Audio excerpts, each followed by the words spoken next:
সুপ্রিয় দর্শক মণ্ডলী, আপনারা যে যেখান থেকে আমার এই ক্লাসটা উপভোগ করতেছেন আপনাদেরকে অসংখ্য ধন্যবাদ। তো কথা না বাড়িয়ে শুরু করে যাচ্ছি আজকে এই আমাদের বীজগণিত আলোচনা। তো আলোচনার শুরুতেই যেটা না বললে নয়, বীজগণিত যদি আপনি শিখতে চান তাহলে অবশ্যই আপনাকে এই বীজগণিতের ভিত্তি এই ক্লাসটা দেখতেই হবে। এটা আপনাকে 6, 7, 8 যতদূর পর্যন্ত আপনি বীজগণিত শিখবেন তাহলে অবশ্যই আপনাকে প্রথম যে ক্লাসটা দেখতে হবে সেই ক্লাসটা হচ্ছে এটা, ঠিক আছে? তো আসুন আমরা বীজগণিত সম্পর্কে আলোচনা করি। তা আসলে বীজগণিতের জনক কে বা কারা, এসব যতটুকু প্রয়োজন তার চেয়ে আমাদের প্রয়োজন হচ্ছে বীজগণিতের নিয়ম শেখা, ঠিক আছে? তো নিয়ম না নিলে আমরা সরাসরি প্র্যাকটিস যাচ্ছি। তো আসলে আমরা বীজগণিতে ABCDEFGH ABCD এ থেকে ডট ডট ডট জেড পর্যন্ত যতগুলা চলক দেখি এগুলোর নাম হচ্ছে কি, এগুলোর নাম হচ্ছে চলক। ABCDEF এগুলোকে আমরা ইংরেজিতে বলি কি, লেটার। কিন্তু আমরা যখন বীজগণিত করব তখন এটার নাম হচ্ছে চলক, তখন এটার নাম চলক। তো আসুন সেই চলকের ক্ষেত্রে আবার ফির বীজগণিত আমরা যখন ক্লাস 5-এ পড়ি তখন আমরা এরকম যোগ দেখিনি। আমরা বোর্ডে 4টা আমি যোগ দিয়েছি, এই একটা দেখতে পাচ্ছেন আপনারা, এই একটা, এই একটা, এই একটা, 4 যোগ আছে বা যোগ বা বিয়োগ, হ্যাঁ। তো আসলে যখন আমরা বীজগণিত করতে যাব তখন আমাদের মাথায় রাখতে হবে যে আমরা প্লাস সাইন চিনি, মাইনাস সাইন চিনি, প্লাস প্লাস মানে যোগ, এটা চিনি আর এটা চিনি নাকি। তো এই দুইটার উপর ডিপেন্ড করে আমাদের চিন্তা করতে হবে যে এই অঙ্কটা যোগ হবে কি বিয়োগ হবে, ঠিক আছে? তো আমরা জানি যে কোনো সময় যে মিল মানে কি, যে কোনো সময় মিল মানে মাথায় রাখতে হবে যোগ চিহ্ন। কি করতে হবে, অঙ্কটা যোগ। যদি দুইটা বিয়োগ থাকে তবুও এই অঙ্কটা কি করতে হবে, যোগ। কিন্তু যদি একটা প্লাস একটা মাইনাস হয় তাহলে অবশ্যই এটা বিয়োগ, যদি একটা মাইনাস একটা প্লাস হয় তবু এটা বিয়োগ। তো আসুন আমরা অঙ্কে চলে যাই। তো আমরা দেখতে পাচ্ছি যে এখানে +6 এখানেও +4, তার মানে কি করতে হবে, এই অঙ্কটা আমাদের অবশ্যই যোগ করতে হবে। তাহলে যখন যোগ করব তখন আমরা এটার অ্যান্সার আসবে কত, 10। আর এই যোগগুলোর ক্ষেত্রে বীজগণিতের ক্ষেত্রে মাথায় রাখবো যে যোগ হোক বা বিয়োগ হোক বড় সংখ্যার সামনে যেটা থাকবে সেটাই অবশ্যই দিয়ে দেবো, তাহলে এটা সহজ, আমাদের জন্য সহজ হয়, ঠিক আছে কথা? তো এখানে দেখতে পাচ্ছেন আমরা 6 + 4 তার মানে 10 আসলো। এটা যেহেতু কি সাইন কি আছে, দুইটাই বিয়োগ চিহ্ন, দুইটাই কি চিহ্ন আছে, বিয়োগ চিহ্ন। তার মানে কি বিয়োগ আছে দেখে আমরা বিয়োগ করব তা না, আমাদের একটু আগে বললাম যদি আমাদের মিল চিহ্ন থাকে, কি চিহ্ন থাকে, মিল চিহ্ন, তাহলে অবশ্যই যোগ করব। তার মানে কি এটাও 10 হবে, কারণ কি এই 6 আর 4 দুইটার সামনে মাইনাস চিহ্ন আছে, ঠিক আছে? তো মাইনাস চিহ্ন থাকা মানে কি, দুইটা সাইন মিল থাকা মানে যোগ। যদি দুইটা সাইন মিল থাকে তাহলে অবশ্যই ওই সংখ্যা দুইটাকে যোগ করতে হবে। তো দেখুন, আর এই যে একটা এখানে প্লাস এখানে মাইনাস, তার মানে কি একটা প্লাস একটা মাইনাস, তার মানে কি করতে হবে, দুইটা সাইনের মধ্যে কি মিল আছে, বেমিল, তার মানে এটা বিয়োগ করতে হবে। এখন যখন আমরা যোগ করব, ঠিক আছে, যখন যোগ করলাম, যোগ করার পরে বড় সংখ্যা হচ্ছে কি -6, তার মানে সুন্দর করে -6 দেবো। এই দুটোর মধ্যে বড় সংখ্যা হচ্ছে +6, সুন্দর করে +6 দেবো, ঠিক আছে? আর এই দেখেন এখানে একটা মাইনাস একটা প্লাস, তার মানে কি করতে হবে, যেহেতু বেমিল তার মানে বিয়োগ করতে হবে। তার মানে এখান থেকে এটা বিয়োগ করলে কত, 2। আর এই দুটোর মধ্যে বড় হচ্ছে -6, আর এটা কি ছোট, তার মানে বড় সবার সামনে যে চিহ্ন আছে ওই চিহ্ন দিতে হবে। তারপরে দেখেন এখানে প্লাস আর এখানে মাইনাস, তার মানে কি করতে হবে, এটা বিয়োগ করতে হবে। তার মানে এখানে অ্যান্সার আসবে কত, 2। এখন এই দুটোর মধ্যে বড় হচ্ছে 6, তার মানে কি করতে হবে, এর সামনে প্লাস চিহ্ন আছে, প্লাস চিহ্ন, ঠিক আছে? তো আসলে যদি প্লাস চিহ্ন কোনো জায়গায় হয় তাহলে প্লাস চিহ্ন না দিলেও চলবে, হ্যাঁ। তো সেই সুবাদে আমরা প্রথমে যদি হয় কোনো অঙ্কের শুরুতে তাহলে প্লাস চিহ্ন না দিলেও চলবে, কিন্তু মাইনাস হলে দিতেই হবে, কারণ মাইনাস মানে হচ্ছে কি ঋণাত্মক সংখ্যা আর প্লাস মানে হচ্ছে কি ধনাত্মক সংখ্যা। তো আসুন যে কিছু কিছু সময় কোন কোন জায়গায় প্লাস না দিলেও চলবে বা প্লাস না থাকলেও ধরে নিতে হবে। তো এখানে লেখা আছে যে আমরা যে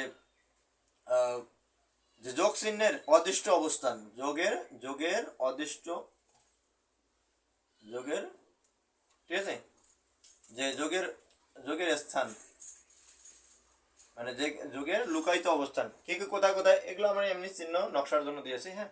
তো আপনারা এগুলো ব্যবহার না করলেও পারবেন। যে কোনো অঙ্কের শুরুতে যদি কোনো চিহ্ন না থাকে তাহলে অঙ্কটা অবশ্যই যোগ ধরে নিতে হবে। যেরকম এই দেখেন এখানে 6, 4, 5, এই দেখেন এটা একটা অঙ্ক, তার মানে অঙ্কের শুরুতে কি কোনো চিহ্ন আছে, নাই, তার মানে কি করতে হবে, ধরে নিতে হবে এই অঙ্কের শুরুতে প্লাস চিহ্ন আছে, ঠিক আছে দাদা? তারপরে যদি আমরা আসি যে সমান চিহ্নের পরে আমরা একটা যোগ করলাম যে 5, 6, 10, 5, 15, তার মানে কি এখানে কোনো চিহ্ন আছে, নাই, তার মানে এখানে কি ধরে নিতে হবে, প্লাস চিহ্ন। এখানে কোনো চিহ্ন তো না থাকলেও প্লাস চিহ্ন ধরে নিতে হবে। তারপরে হচ্ছে কি ব্র্যাকেটের সামনে এবং এই যে ব্র্যাকেটের শুরুতে এবং বাইরে, যেরকম আমরা যদি দেই এই যেখানে দেখতেছি +2 আর এখানে 3, প্লাস 5, তার মানে কি এখানে যদি কোনো চিহ্ন না থাকে এই 3 এর সামনে, তার মানে ধরে নিতে হবে কি এইখানে 3 এর সামনে ধরে নিতে হবে এখানে প্লাস চিহ্ন আছে। আবার এই যে সংখ্যাটা শুরুতেই যদি কোনো চিহ্ন না থাকে তাহলে কি চিহ্ন আছে, 5 প্লাস চিহ্ন আছে। ঠিক আছে, তো আশা করছি আপনারা বুঝছেন। আর যদিও আপনাদের বোঝার সমস্যা হয় তাহলে ভিডিওটা আর একটু ব্যাক হয়ে আর একটু দেখবেন রিপ্লে করে। ঠিক আছে কথা, আসলে অবশ্যই আপনারা বুঝবেন। তো দেখুন এইটা এরকম টাইপের যখন যোগ আসবে তখন নিয়ম ভিন্ন। তারপরে আসি আমরা আলাদা টাইপের। আমরা এমনিতেই যারা গ্রামের স্টুডেন্ট তারা অবশ্যই বীজগণিতকে এমনিতে ভয় খাই, ইংরেজিকে। তো সেই সুবাদে আমরা এখন যদি আবার বীজগণিত এ বি সি ডির অঙ্ক আসি, এ বি যোগ বিয়োগ, হ্যাঁ, তাহলে অবশ্যই ছোট ছোট বাচ্চারা যারা সোনামণিরা আছে তারা অবশ্যই বীজগণিতে কী খায়, ভয় খায়। তো আসুন, ভয় খাওয়ার কোনো কারণ নেই, যদি আপনারা পুরো ভিডিওটা দেখেন তাহলে অবশ্যই শিখে যাবেন। আর এখানে দেখুন যে এই অঙ্কগুলোই আছে এই সেম নিয়ম, যেখানে প্লাস এখানে প্লাস, দুইটা প্লাস, তার মানে কি করতে হবে অঙ্কটা যোগ। তারপরে কি চিহ্ন, এখানে বড় সংখ্যার সামনে যে চিহ্ন ওই চিহ্ন, কিন্তু এই চিহ্নটা না দিলেও চলবে, এই চিহ্নটা না দিলেও চলবে। কারণ কেন, আমরা একটু আগে শিখলাম যে সমান চিহ্নের পরে কি প্লাস চিহ্ন না দিলেও চলবে। আর এই দেখেন এখানেও মাইনাস, এটাও মাইনাস, তার মানে কি দুইটা কি করতে হবে, এটাও যোগ করতে হবে। কি করতে হবে, কারণ কি সাইনের মিল আছে, সাইনের কি আছে মিল, তার মানে এটা কি হবে 10, কিন্তু এখানে কি চিহ্ন, মাইনাস চিহ্ন, কি চিহ্ন, মাইনাস। কারণ কেন, বড় সংখ্যার সামনে যে আছে তা দিতে, আর মাইনাস হলে অবশ্যই সমান সমানের পরে মাইনাস দিতেই হবে। তারপরে দেখেন এখানে প্লাস চিহ্ন আছে দেখে কি আমরা যোগ করবো না, এটা একটা মাইনাস আর একটা কি আছে প্লাস, তার মানে কি করতে হবে, বিয়োগ করতে হবে। কি করতে হবে, বিয়োগ করতে হবে। তাহলে যখন বিয়োগ করব তখন হচ্ছে কত, 2 আসবে। কত, কাকা মিশছে না, থাকেন কেন, থাকেন কেন মিশছে না খালি। তো দর্শক বন্ধুরা দেখেন, আমরা যখন একটা মাইনাস আর একটা প্লাস থাকবো তখন অবশ্যই কি করতে হবে, বিয়োগ করতে হবে। কি করতে হবে, বিয়োগ। তাহলে এখন বিয়োগ যখন করবো তখন কি করতে হবে, মাইনাস চিহ্ন দিতে হবে। কি চিহ্ন, মাইনাস চিহ্ন। আর একটা প্লাস একটা মাইনাস, তার মানে কি করতে হবে, এটাও বিয়োগ করতে হবে। তাহলে বিয়োগ করলে কত আসলো, 2, কিন্তু এখানে বড় সংখ্যা হচ্ছে কত, 6, তাহলে 6 এর সামনে মাইনাস চিহ্ন, এই জন্য মাইনাস চিহ্ন। আর এদের মধ্যে বড় হচ্ছে 6, তাহলে এর সামনে প্লাস চিহ্ন, এর সামনে প্লাস। কিন্তু কি আমরা জানি যে সমান সমানের পরে প্লাস চিহ্ন না দিলেও চলবে।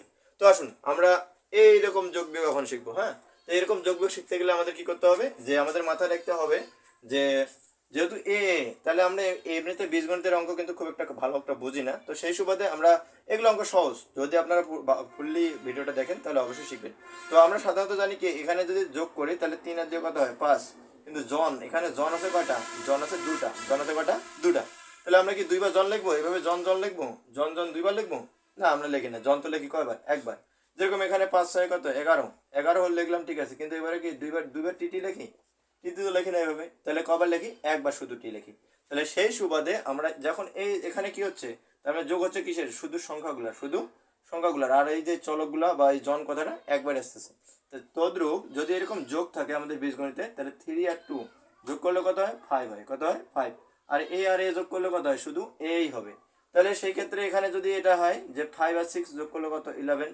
আর এবি কি দুইবার এবি লিখবো, এবি না, এরকমটা না, শুধু একবার এই এবি বসবে। তাহলে দেখা যাচ্ছে কি যেখানে 5C আর 8C, তাহলে এখানে কত, 8 আর 5 কত, 8 5 13, তাহলে 13C। কিন্তু অবশ্যই এটা মাথায় রাখতে হবে যে আমাদের এই চলকগুলা হুবহু মিল থাকতে হবে, চলকগুলা হুবহু মিল। যদি এরকমটা হয় এখানে এবি আছে আর এখানে শুধু তাহলে এটা যোগ করা যাবে না। আবার এখানে ABC আছে, তাহলে এখানে কি চলকগুলা কি হুবহু মিল, চলক বলতে ABC। দেখেন এখানে এবি আছে আর এখানে ABC, তার মানে কি এলা আলাদা আলাদা। যদি সংখ্যাটা এক থাকে এটা বড় কথা না, যে আমরা যে সামনে যে সংখ্যা যদি দেখি তাহলে সংখ্যাটা বড় কথা না, আমাদের এই চলকগুলা মানে হচ্ছে এবিসি গুলা, হ্যাঁ, লেটারগুলো অবশ্যই এক থাকতে হবে, তাহলে এটা যোগ করা যাবে, অন্যথায় যোগ করা যাবে না। এই যেরকমটা আমরা এখানে দেখছি যে স্কয়ার বি আছে আর এখানে এবি আছে, তাহলে এটা মিল আছে কি, এটার মধ্যে কি মিল নাই, মিল আসলে থাকলেও ঠিক আছে, কিন্তু অল্প একটু মিল আছে, কিন্তু এর উপরে স্কয়ার আছে, এর উপরে স্কয়ার নাই, তার মানে কি এটা যোগ বিয়োগ করা যাবে না। আর দেখেন এখানে এবিসি আছে, এখানেও এবিসি আছে, কিন্তু কি 3 আর 5 মিল নেই, সাংখ্যিক সহগ বড় কথা না, শুধু যদি চলকগুলো মিল থাকে তাহলে অবশ্যই যোগ বিয়োগ করা যাবে। তাহলে 5 আর 3 কত, 8, তাহলে 8ABC, হ্যাঁ। আর এইটা যদি যোগ করতে যাই তাহলে অবশ্যই এখানে স্কয়ার থাকতে হবে। এখন সংখ্যা সামনে সাংখ্যিক সহগ মিল থাক বা না থাক, যদি এরকম চলক হুবহু মিল থাকে, এখানে এর উপর কি আছে স্কয়ার, এখানেও এর উপর স্কয়ার আছে, ঠিক আছে, তাহলে এখানেও স্কয়ার বি, এখানেও স্কয়ার বি, তাহলে কি মিল হলো। এখন যোগ হবে শুধু কি 5 আর 2, তাহলে 5 আর 2 কত, 7, আর এদের মধ্যে মিল আছে, তো a স্কয়ার বি। তো আশা করছি আপনারা বুঝছেন। আর যদি আপনাদের কোনো জায়গায় বোঝার সমস্যা হয়ে থাকে তাহলে ভিডিওটা আরেকবার ব্যাক করে আপনারা চালু করবেন। ঠিক আছে, তো ঠিক আছে, দেখা হবে অন্য কোনো ভিডিওতে।